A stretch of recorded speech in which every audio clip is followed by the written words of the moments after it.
আজকের ব্লগটা দিতে একটু দেরি হয়ে গেল। দিনটা ছিল মাসির বাড়ি থেকে যেদিন ফিরবো সেই দিনের দিন। সকালবেলা উঠে আমার মেয়ে তার মামার সাথে খুব খেলছিল, গল্প করছিল। মামা ভাগ্নি বলে কথা, গল্প তো হবেই।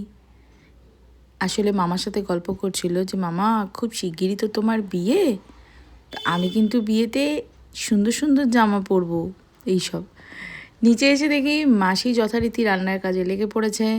সকাল সকাল মাসিকে দেখি কী রান্না করছে। সেদিন মেনুতে ছিল চিকেন বিরিয়ানি। বিরিয়ানিটা ভীষণ ভালো রান্না করেছিল, খেতে খুব টেস্টি ছিল। ও আমাকে বলছিল, দেখ আমি বেরেস্তা ভেজে রেখেছি, আমি আলুটা ভেজে রেখেছি। আমি ওকে বললাম চিকেনটা একটু দেখি, কতটা চিকেন কিনলি। তারপর দেখালো, চিকেনটাও দেখলাম বেশ সুন্দর ম্যারিনেট করে রেখেছে।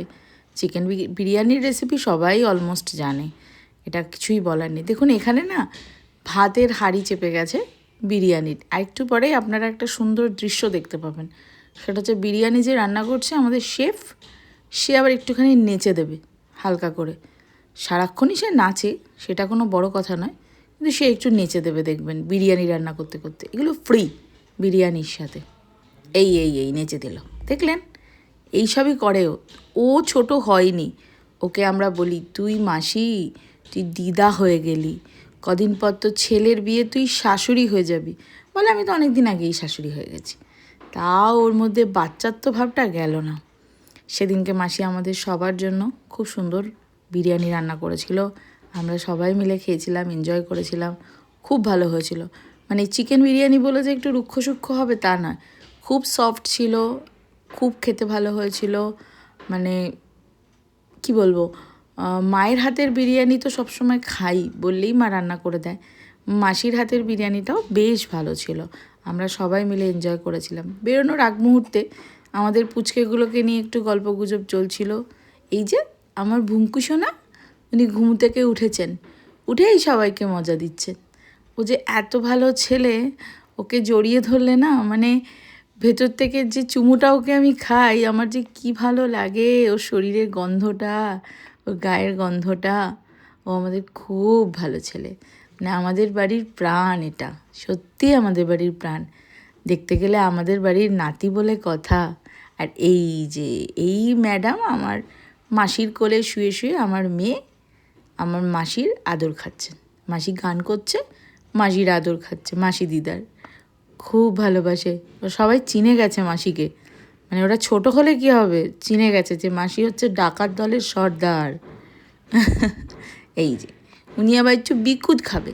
আমরা সবাই চা বিস্কুট খাচ্ছি, উনিও একটু বিস্কুট খাবে। উনি খুব ভালো ছেলে আমার, খুব মিষ্টি ছেলে এটা আমার।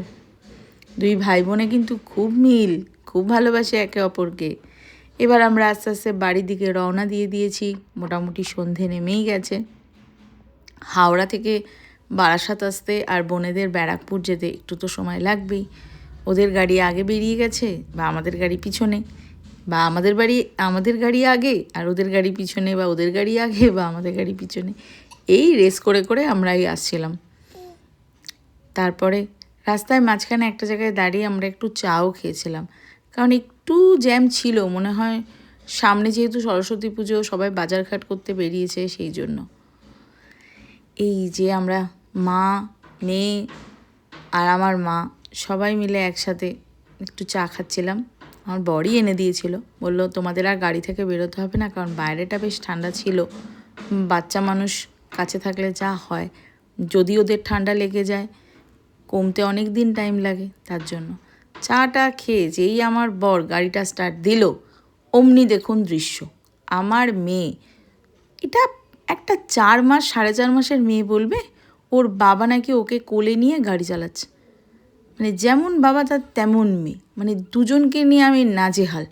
আজকাল কিন্তু আমার বরের সাথে আমার বেশ ঝগড়া হয়, কারণ একটাই, সেটা আমার মেয়ে।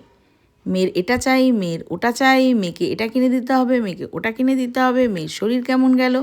আবার মেয়েকে নিয়ে বেশি আমি চিন্তা করলে বাবার আবার রাগ হয়। এভাবেই সংসারটা বেড়ে উঠুক আমাদের। চলো আজকের ব্লগটা এখানেই শেষ করছি। সবাই ভালো থেকো, খুব ভালো থেকো, হ্যাপি থেকো, নিজের পরিবার, নিজের বাচ্চা। পরের ব্লগে খুব শিগগিরই দেখা হচ্ছে।